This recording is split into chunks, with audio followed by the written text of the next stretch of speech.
Rana bought a shirt from the market। এর passive voice কি হবে? এর প্যাসিভ ভয়েস করার জন্য আমাদের কি জানতে হবে? যদি জানতে চান ভিডিওটির শেষ পর্যন্ত দেখতে হবে। Rana bought a shirt from the market।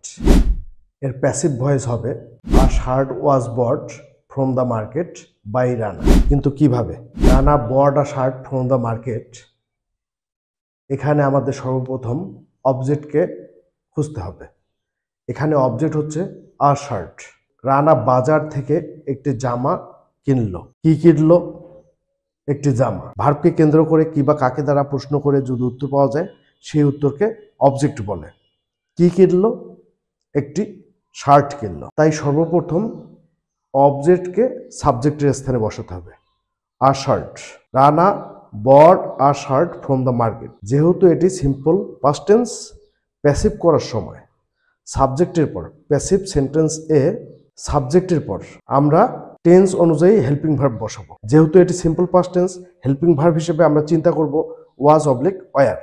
R shirt third person singular number, তাই আর শার্টের পর বসবে ওয়াজ। আর শার্ট ওয়াজ। এরপর আমরা কি বসাবো? এরপর আমরা বসাবো মেইন ভার্বের ভিতরে। এখানে মেইন ভার্ব হচ্ছে বট। বটের ভিতরে হচ্ছে বট। আর শার্ট ওয়াজ বট। এই ভি3-এর পর আমরা বসাবো এক্সটেনশন। এখানে এক্সটেনশন রয়েছে ফ্রম দ্য মার্কেট, অর্থাৎ a shirt was bought from the market. এরপর আমরা বসাবো একটি বাই। বাই সাবজেক্ট, অ্যাক্টিভ ভয়েসের সাবজেক্ট হয়ে যাবে অবজেক্ট। এখানে অ্যাক্টিভ ভয়েসের সাবজেক্ট হচ্ছে রানা। এই রানা বাই এর পর বসবে, অর্থাৎ a shirt was bought from the market by Rana.